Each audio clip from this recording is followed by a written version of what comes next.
Who do I believe is likely to get detained at a marriage-based green card interview? And guys, this is subject to change. Like by the time this video comes out, these policies might totally change in a few days. So take this with a grain of salt, but I'm just telling you what I've experienced and what I've seen actually happening in my community and the immigration legal community generally, where we always share our experiences. Let's take a few minutes to talk about the probability of getting detained at your marriage-based green card interview. So let me start by saying that over the past year, none of my personal clients who are going through the marriage-based green card interview have been detained at their interviews. So my perspective here is a little bit biased. And that's not just because I'm a good lawyer, it's because I've also gotten lucky. For example, there were some instances, actually every instance, of a green card interview towards the end of November, beginning of December in San Diego, where everyone who showed up at those interviews who had overstayed their non-immigrant visa status, or ESTA, was detained. And I'm just purely lucky that none of my clients had interviews during that 2 to 3 week period where it was just a nightmare scenario. I remember watching a video of this one attorney who had an office in San Diego who said 5 of his clients got detained and that he's never had a client detained at a marriage-based green card interview before. I share that sentiment. I've never had a client detained at a marriage-based green card interview before, and I'm so grateful that none of my clients had interviews in those offices during that 2 to 3 week period. After those detentions happened, there was major pushback from the legal community, and the Trump administration has since indicated that they're going to prioritize criminal immigrants and to not go after spouses of US citizens who have no other aggravating factors. So with that said, who do I believe is likely to get detained at a marriage-based green card interview? And guys, this is subject to change. Like by the time this video comes out, these policies might totally change in a few days. So take this with a grain of salt, but I'm just telling you what I've experienced and what I've seen actually happening in my community and the immigration legal community generally, where we always share our experiences. So people who've been charged with a crime, even if there's no conviction, there's a decent chance they could get detained at the interview if that crime had anything to do with violence or domestic violence or even an allegation of assault.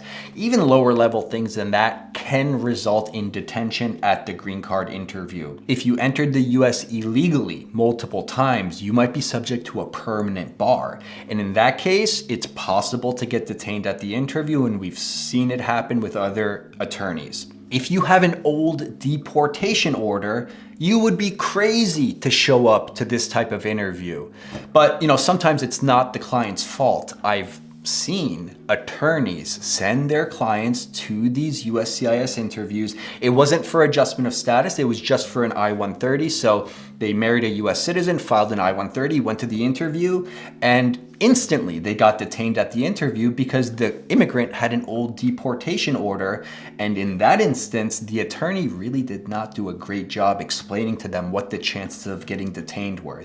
The attorney pretty much said, there's a chance you'll get detained. But I would have said, there's like a 99% chance that you're gonna get detained if you go to this interview. Let me tell you what my average marriage-based green card case looks like, which might contribute to why they haven't been getting detained, which again, I'm gonna say again, there has been some luck for sure. So it's, there might be attorneys who are better than me who have had their clients detained at these interviews. So this is not to say that we are causing people to not get detained. I just want to be really clear about that. These policies are super messed up and super random, and the rule of law is questionable right now. Like in law school, we learned that rules apply, the law applies, and then the Trump administration just turns everything on its head. And it's really hard for us to advise people about the risks of applying for immigration benefits right now. And I think that's kind of by design. Stephen Miller wants to create a chilling effect so that immigrants don't apply for benefits. And it's working, frankly. He's doing a good job at achieving his cruel objective. My average marriage-based green card client is in a good faith marriage. They're all in a good faith marriage. I won't represent someone who's not in a good faith marriage and who doesn't have a lot of evidence of that good faith marriage. I think that's super important. But they've also never had an old deportation order. And if they did, it's been resolved. There's no current deportation order. There's no permanent bar preventing them from adjusting status. And there's no fraud that I'm aware of when we submit the green card applications. These are pretty clean cases. Most of them are visa overstays who've worked without authorization. These two facts by themselves haven't gotten any of my cases denied. But just going back to those cases in California where everyone was getting detained, the common theme there was that everyone had overstayed their visas. And the moment it became clear that they were an overstay, ICE officers came in and detained the immigrant spouse. Let's say you have no criminal history, no prior history of immigration violations, aside from overstaying your visa. And after you overstayed your visa, you worked in the US without authorization, no police contact, you've generally been a law-abiding citizen aside from that one visa overstay, and you're now married to a US citizen, and it's a good faith marriage, it's totally legitimate, you guys want to spend your lives together.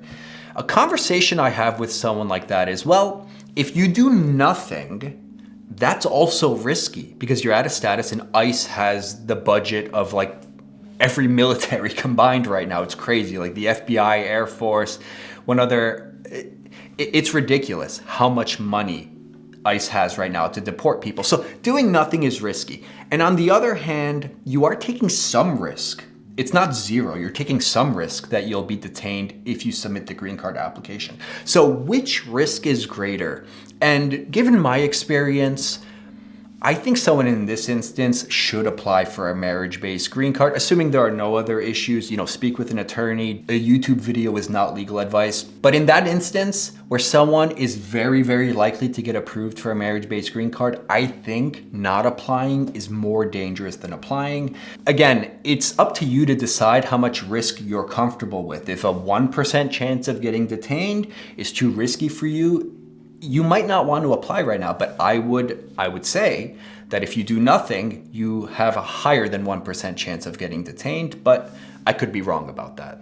Anyway, guys, I wanted to make this video because I know it's on a lot of people's minds, and I've made other videos like this before, and I'll keep making them as new information comes to light, because as I learn more and see what's happening with my cases and other attorneys, I do change what my opinions are on what's riskier. And for those of you who've been following me for over a year, you've seen me change my position on different risks over the past year. So as I get more information, I'll make more videos to keep you guys informed. If you're new to my channel, be sure to subscribe if you want to stay up to date with everything that's happening in immigration world from an immigration lawyer's perspective. If you need assistance with an immigration matter, family-based green card, citizenship, removing conditions, or deportation defense, you could always reach out directly to me, Puyan Darian. I'm an immigration attorney who handles these cases nationwide. The first step would be to click the link in the video description below to schedule a consultation, or go to my website, darianlaw.com.